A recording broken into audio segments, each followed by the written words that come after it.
L'homme que vous voyez s'appelle Constant Mutamba. Il est l'actuel ministre de la Justice, garde des Sceaux de la République démocratique du Congo. Donc il faut le savoir, Kinshasa, capitale de la République du Congo, a été victime depuis plusieurs années de violences perpétrées par des délinquants urbains communément appelés Kuluna. Ok, ces gens perpètrent des actes de violence extrêmes avec mépris de la vie humaine, ce qui a poussé l'État à légiférer dans le sens à aider les populations à vivre leur quiétude dans cette zone. C'est dans ce sens que l'État a décidé d'entamer une opération. Cette opération a été menée par le concours de 3 ministères, à savoir le ministère de la Justice, de l'Intérieur et du ministère de la Défense. Et cette opération a permis quand même l'arrestation de plusieurs centaines de ces Kuluna. Et là, ces Kuluna étant jugés, l'État avait légiféré dans le sens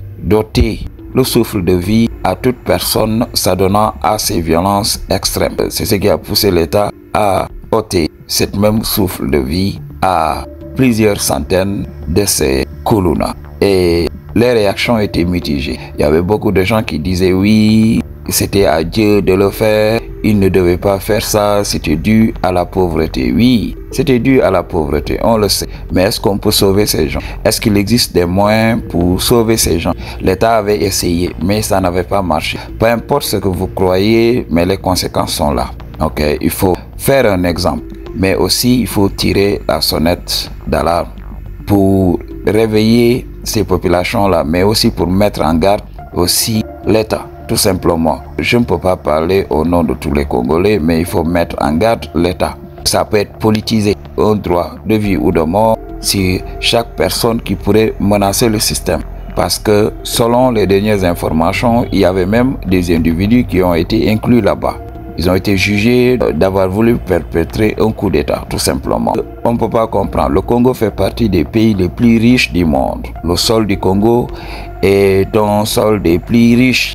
Mais cette population peine à tirer son épingle du jeu.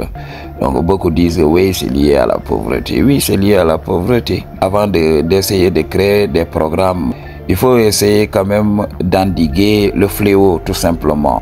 Et les conséquences sont là. L'État avait essayé pour réinsérer ces jeunes, mais ça n'a pas du tout été fructueux. Donc il faut le faire, il faut montrer l'exemple, il faut montrer donc à tous ces gens-là que la vie humaine a une importance. Parce que quand on voit dans ces pays-là où aller en prison, c'est comme séjourner dans un hôtel 4 étoiles, les gens ne feront pas d'efforts pour arrêter ça. Les gens parlent de pauvreté. Moi qui vous parle, j'ai vécu dans la pauvreté extrême.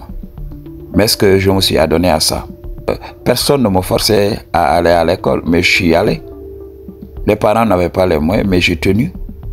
J'aurais pu choisir la facilité, mais je ne l'ai pas fait. Pourquoi? Parce que je savais ce que je voulais. J'ai été bien éduqué, tout simplement.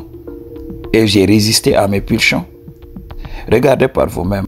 Donc, si vous n'êtes pas au Congo, vous pouvez vous permettre de juger parce que chez vous, ça va. Mais imaginez le quotidien de ces gens-là. Des gens qui méprisent la vie humaine. Ils n'hésitent même pas à utiliser des machettes. Ils font des veilles OL sur tout ce qui bouge, même sur des petites filles de 10 ans. Oui, ça peut être difficile, les proches sont dévastés, mais ça va montrer l'exemple.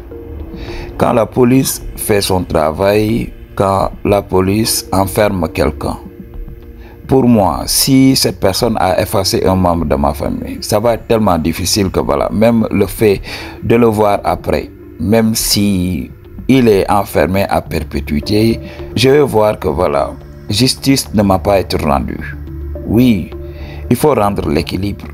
Il faut rendre l'équilibre. Parce que j'ai l'habitude dans cette chaîne de parler de choses naturelles, de la nature, de la vie de la jungle. Dans la jungle, c'est comme ça. Tu effaces un de mes proches, je t'efface tout simplement. Comme l'État nous interdit d'être juge, juré et bourreau, de laisser quand même une justice s'en charger, il faut que la justice le fasse efficacement, de manière à dissuader quiconque qui essaiera d'attenter à la vie humaine, tout simplement. C'est la chose à comprendre. Ok? Et des programmes peuvent exister, les gens peuvent donner leurs solutions, essayer d'aider cet État à le faire. Mais le seul problème est que voilà, ici en Afrique, beaucoup de procès sont bâclés. Parce que pour faire un bon procès, il faut mener de très bonnes enquêtes. Et pour mener ces enquêtes, il faut de l'argent. Ça demande de l'argent et du temps. Pour beaucoup de pays africains, les moyens ne le permettent pas. C'est pour cela que beaucoup d'enquêtes sont bâclées. Comme je l'ai dit, il faut qu'on travaille dans ce sens pour que les enquêtes soient bien menées, pour que cette décision ne peut pas être détournée à des fins politiques, pour quand même éliminer toute personne qui pourrait menacer ce régime en place, comme vous le savez en Afrique. Ok, à bon entendeur, salut.